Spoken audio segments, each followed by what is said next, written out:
What is the best exercise for throwers? I want to start off by proposing an idea or principle.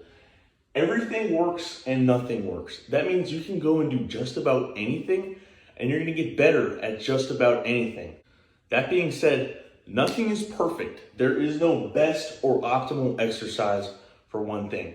Real quick, let's talk about the force velocity curve.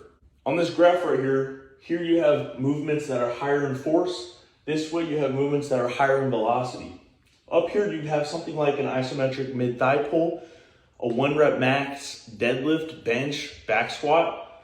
Down here you have stuff like sprinting and box jumps.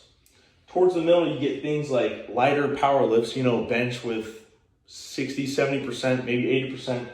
Then you have the Olympic lifts, you have weighted box jumps, stuff like this. Higher in force, higher in velocity. Where would the throw be on the force velocity curve? I put the throw right around this area. Shot put, hammer, weight throw, discus, they're all going to be different, especially the way you throw them, but they're going to be in this area right here. Now this is important. The body responds to a specific stressor or stimuli by preparing for that specific stimuli again. That is adaptation.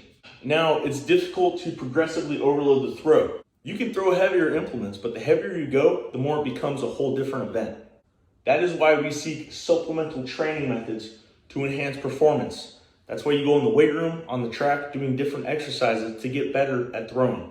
Now, that being said, we should seek out specific stimuli that will induce adaptations best suited to enhance the throw. These exercises should be similar in force and velocity. They should also recruit the same motor units and muscles in a similar manner. And it's likely that range of motion is also a specific characteristic that we should look at, but I'm not going to get into that today. Does that mean we should avoid deviation from this path of specificity? Yes, and also no. Here's why. Let's say you get your deadlift from 300 pounds to 600 pounds. That's going to help you clean more. Cleaning more is also going to help you throw more. But as you get very good at these, there's going to be less and less transfer into the higher velocity movements. And vice versa, you get really good at sprinting and box jumping, it's probably going to help your Olympic lifts a lot, but it's not going to help your 1 rep maxes as much. Coming back to this, everything is going to help you. While it's beneficial to train all over this curve, most of your training should take place in this area right here. In conclusion, your training load is going to be made up of Olympic lifts, plyometrics, and resistance training, but all in different proportions.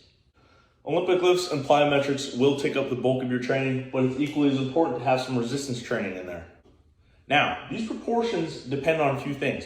Which event are you throwing? Are you a weight thrower, shot putter, or are you a javelin thrower? Wherever you are on that scale is going to change how much you need of this. Maybe you need to resistance train more. Maybe a big bench is helpful. It might not be very important for a javelin thrower to squat 800 pounds, but perhaps a shot putter would benefit much more from that. What's your skill level? Are you a beginner? Are you an Olympian? Maybe a 5-year-old shouldn't be in the gym squatting and benching all the time. And finally, periodization. Where are you in your season? Is it the off season for you? Is it the last week of your season?